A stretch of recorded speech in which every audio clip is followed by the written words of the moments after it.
Vic. How you doing? I'm doing great, man. It's great to have you back on the stage again, even though it's not with trunks on, but two-time winner, if I'm not mistaken, certainly correct me, 07 and 011, right? Yeah, 07 here in Ohio, 2011 in Spain. Okay, so 2 Arnold victories to your credit, sir? Yes. Now, Bob, I first want to know how, I hope everybody here is going to have a great weekend, enjoying your seminar right now. Have fun, have a good time. I know it's still during COVID, but please guys, let's just enjoy ourselves.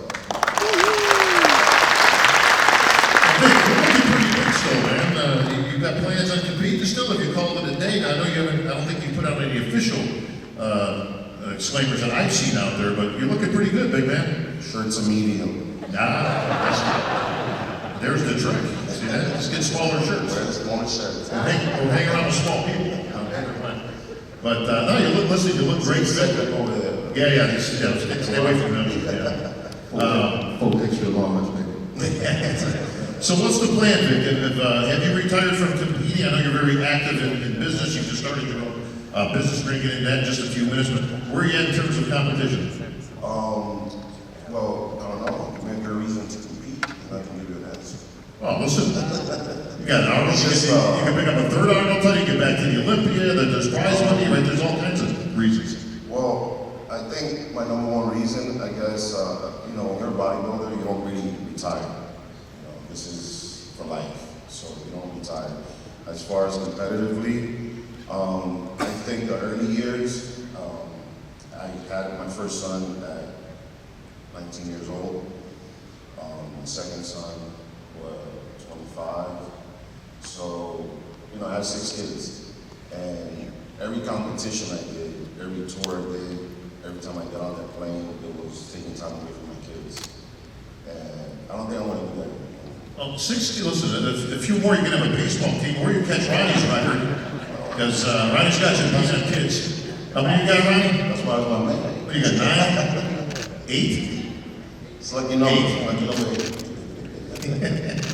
So you got a couple more to catch the champ, but, well, obviously that keeps you very busy, Victor, but will we see you competing again, or are you good? I just have to have a very good reason to compete, for fun. It's just, Well, it's not like you haven't put your time in, man. This is, you've done this for a long time.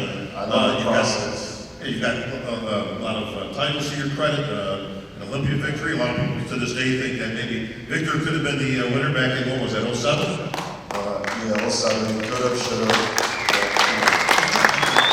I'll tell you this, I'll tell you how close it was, because I was on stage calling that show. When you walked out, I went, whoa. You might have a new champ here, man. Victor's on, and as the prejudging went on, of course, we know when the smoke cleared, it unfortunately wasn't your day, but man, what a tremendous, bring me back to that time frame. Actually, it was my day since Ronnie Coleman here said I was going to be the next Mr. Olympia. Yeah, Ronnie actually gave you the Golden Scepter at one of the press conferences that we did. I asked you straight out, Ronnie, if you were to, give the nod to somebody, who would it be? And you mentioned Victor Martinez. That had to be a huge boost to you to have Ronnie. Again, when 8-time Mr. Olympia says this, and I don't take anything like it, like Cedric says, Mike Ashley would say something to him in confidence, Ronnie Coleman, you, any other athlete, some of them are still here, some of them are gone, Leon Brown, great competitor for many years, just passed away today, great inspiration to many of us. We don't take it lightly. When Ronnie said I was next, I was like, man, now I have to handle this pressure. Yeah, I was just going to ask you, did that put any pressure on you? It was good pressure though, because I Ronnie laughs.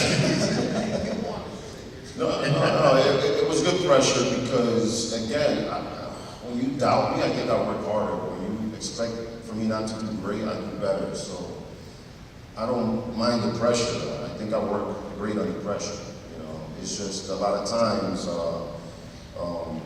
great expectations lead to great disappointment. Ronnie was backstage and he told me, man, we got this. And I said, Ronnie, I grew up in the hood, man. If it's not in my hands, I don't believe it. I don't see it, I don't touch it, I don't feel it, I don't believe it. And, could have gone another way, could have been different. I thought it was mine weeks before I got there, only because of how good I felt. Well, clearly 07 was a banner year for you. Now, what was special about 07? take it back because we're on the Arnold stage. I want to kind of focus on the Arnold. When you give me what was going through your head when you were announced the Arnold Classic winner, and here comes Arnold with the big trophy and the microphone in your face. Bring me back to that moment. Listen, it's just being at the Arnold, I was already happy for my first one, 2002. Then just being at the Arnold stage, now being announced as the winner, and now this is, you know, Arnold's always walking by you backstage and everything, but now you're the winner and he's handing you the trophy. It was really surreal. So surreal, I think it was the first time I ever shook one of the judges' hands. I had so many people come see me from my country, Dominican Republic. It was something that it took a while to sink in, and like Mike actually said, yes, it changed my life drastically. And I hunkered down. I said, you know, I'm gonna focus on the Olympia because the Arnold was just a stepping stone, but a big stone, like a big feat in my career that I just took a leap forward. And I didn't want to just be too lax on it, you know. So I got back to the gym within a week's time after photo shoots and everything. Arnold just gave me the trophy. I remember he shook my hands. I didn't want to let his hand go. And it's just, I'm just an Arnold super fan, you know. Not too long ago, I know he said a few things, and a lot of people were like cancel culture, whatever, bullcrap that I don't believe in, because now words hurt people so much that it's just like, you can't say much, you know. And when they were trying to bring down Arnold, I was like, oh, no, listen, you can't do that, you know. I mean, those people, I'd rather lose friends, you know, than let them disrespect Arnold, because I tell them, listen, if you believe that about Arnold, you think that's what he said, that's what he really thought, you were never an Arnold fan. You were never inspired by him. You're a liar, you're fake. And you know that, you know? Yeah, so, you know, it's these guys that nobody, you know, they never want to show, they probably never even competed. You know, they try to find that hold on the shield, you know, to Arnold. But you know what? Why I love Arnold, you know, he's my imperfect idol, you know, because he's real.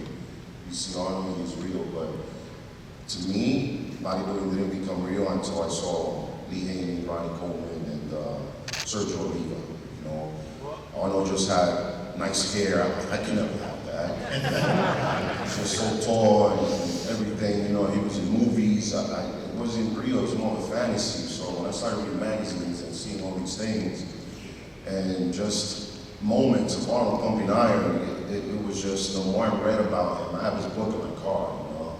I could, you know, recite some excerpts from him, but he's just, he's the man. He's giving more back than these people that actually criticized him. You know, he's running for governor. These people don't really do community service in the neighborhoods, you know. And they're gonna go out there and try to clown him. I thought that was stupid, you know, but they made a fool of themselves, because you know what, you guys are here. The show's gonna be great this weekend. It's gonna be big, regardless of the expo. Again, that's just for safety. You know, we're gonna, you know, be bigger than this COVID. Well, yeah, you know, well said, Victor. And obviously, you've got, you know, it's the staff of the people that you know, support the show, support. The one thing I think, I'm only going to say one thing about this topic, because I want to get into bodybuilding stuff more, is that people, I think, forgot two things. One, even if it wasn't said perfectly, like you said, imperfect champ, right? Imperfect Arnold. You kind of know what he meant. And the second thing is that everybody's entitled to an opinion, including Arnold. So listen, you agree, you don't agree, it doesn't really make any difference. Again, it didn't have to be said perfectly. We all knew what he meant and what he meant by it, and I think that's enough, right? Exactly. I said, listen, I know exactly what he said. Yeah. I don't agree with him, and I do anything on him. Sure. And that's it. But they just twist things around. They just, I don't know, they edit stuff and just focus on one thing. And it's just a very dangerous world now with this social media, and people can just, you know, put words that can edit you and edit this and make you seem like you're a villain. Any of us could be a victim here in this room.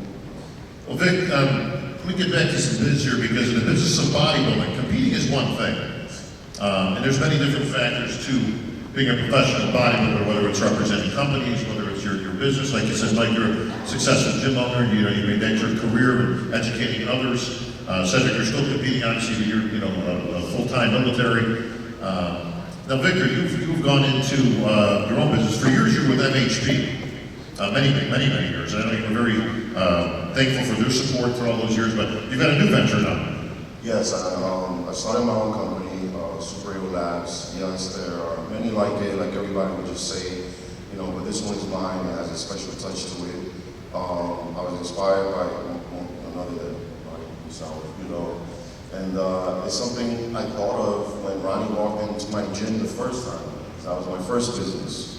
I owned a gym, a restaurant, and this is just another business I wanted to start because a lot of times us athletes, I know when Mike was there, when you started, I think you were at the prime of contracts, and Ronnie too, right? You guys were at the prime of contracts, there was no social media, you know, you just basically competed, you did great, you were awarded with a good contract, and you really have to work just to stay, and you know, just work out in the gym, you know, be your best, focused, and it was course blinders, and that's it.